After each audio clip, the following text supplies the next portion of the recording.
Hello students, आज हम पढ़ेंगे ट्रांसलेशन मोशन क्या है। सबसे पहले ट्रांसलेशन मोशन पढ़ेंगे, फिर हम पढ़ेंगे रोटेशन मोशन। ट्रांसलेशन मोशन पढ़ने के लिए सबसे पहले हमें चाहिए मोमेंटम क्या है। ये बहुत ज़्यादा ज़रूरी है। मोमेंटम तो बहुत सिंपल सीधी सादी सी भाषा में है कि कोई एक मास है। सपोज कोई एक बॉडी है, वो मूव कर रही है। मास है, वो मूव कर रही है विथ वेलोसिटी। वेलोसिटी किसी कोई ना कोई स्पीड रही होगी। वेलोसिटी डायरेक्शन पे डिपेंड करता है।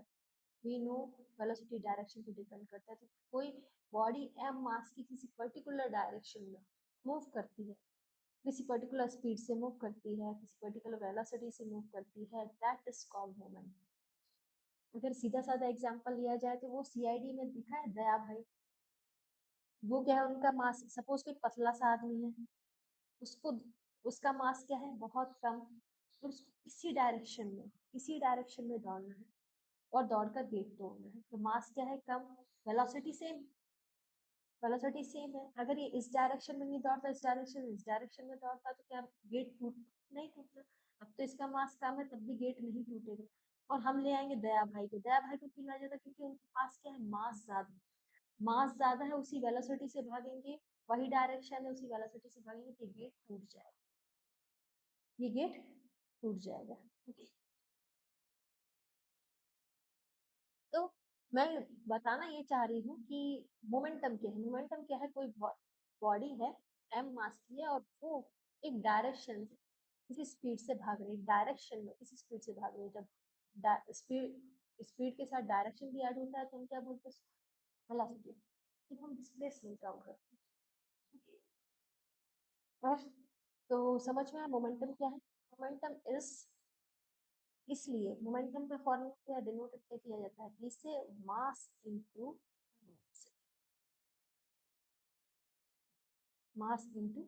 वेलोसिटी। p इक्वल्स टू क्या है, mv। ये बोला जाता है p इक्वल्स टू mv। यही हमारा फॉर्मूला है मोमेंटम। ठीक है, जैसे अब फोर्स क्या है, फोर्स हमारा होता है rate of change of its linear momentum.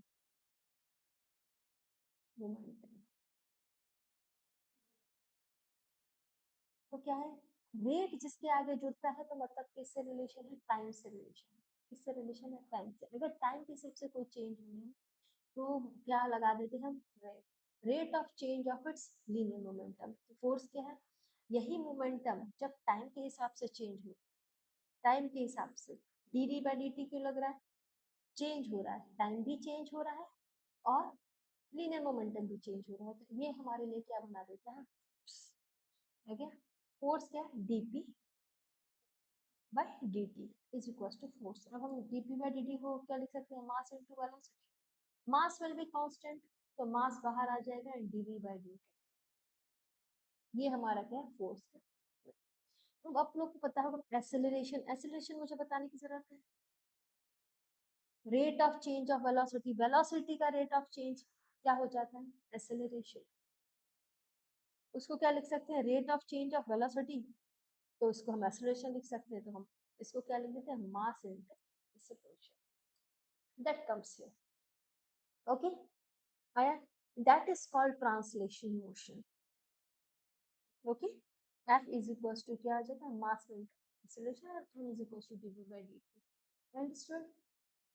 Translation motion किसको बोलते हैं, ट्रांसलेशन लीनियर मोशन। जब लीनियर मोशन होता है, जब फोर्स चेंज होता है किसके रिस्पेक्ट में, टाइम के रिस्पेक्ट। और वी कैन से दैट कि मोमेंटम चेंज होता है टाइम के रिस्पेक्ट में, वो उसको कलेक्टिवली क्या बोलते हैं, फोर्स। फोर्स की ऐसा यूनिट क्या होती है, न्यूटन। और हम इसको क्या बोलते हैं, किलोग्राम। इससे भी रिप्रेजेंट करते हैं, न्यूटन और किलोग्राम। ओके, ट्रांसलेशन मोशन क्या है, ट्रांसलेशन मोशन कलेक्टिवली मैं फिर से बता दूं, ट्रांसलेशन मोशन क्या है, एक बॉडी है, मास है, v वेलोसिटी से भाग रही है तो कितना टाइम के रिस्पेक्ट में कितना फोर्स लग रहा है, that is called linear motion. तो लीनियर समझते हैं ना, एक लाइन में जब चेंज हो रही है बॉडी की पोजीशन, मतलब हम हमेशा क्या करेंगे, लीनियर मोशन ही लेंगे। लीनियर मोशन मतलब straight line, motion in a straight line is called linear motion, motion in a straight line is called linear motion, straight line is called linear motion. Okay? अब हमारे पास क्या है, rotational motion. Rotational motion क्या है, ये दिख रहा है। रोटेशनल मोशन क्या है, रोटेशनल मोशन सेकंड आता है। रोटेशनल मोशन, रोटेशनल मोशन में क्या आता है, have you understood the term rotation revolution? Rotation में क्या होता है, आपके पास एक फिक्स्ड एक्सिस है, फिक्स्ड एक्सिस है और बॉडी उसी पे, इस पॉइंट को क्या बोलेंगे, पिवट पॉइंट। ये क्या है, axis of the body, axis है बॉडी का, इसी पे क्या कर रहे हैं, बॉडी रोटेट करें। रोटेट कैसे करेंगे, जब हम फोर्स क्या लगाएंगे इसमें, tangentially, tangentially, tangentially, okay, tangentially, spelling गलत है, टेंजेंशियली फोर्स लगेगा, then the body will be move. तो रोटेशन मोशन क्या होता है, रोटेशन मोशन में जब भी रोटेशन होगा तो उसका कलेक्टिवली हम कैसे कैलकुलेट करेंगे, टॉर्क। टर्म क्या है, टॉर्क, कितना रोटेशन हुआ, कितने रोटेशन हुआ, तो रोटेशन है फोर्स इनटू परपेंडिकुलर डिस्टेंस। तो परपेंडिकुलर डिस्टेंस का पिवट पॉइंट से ये जो डिस्टेंस है, इसी को क्या बोलेंगे, परपेंडिकुलर डिस्टेंस। इसी को क्या बोलते हैं, perpendicular distance. O A will be the perpendicular distance. तो टॉर्क कितना फोर्स लगा है यहाँ पे, टेंजेंशियली फोर्स कितना था, तब जाके इसमें रोटेशन होगा। इसी मोशन को क्या गया है, रोटेशनल मोशन। रोटेशनल मोशन में force will be act perpendicularly, act perpendicular to the perpendicular to the distance to the pivot point,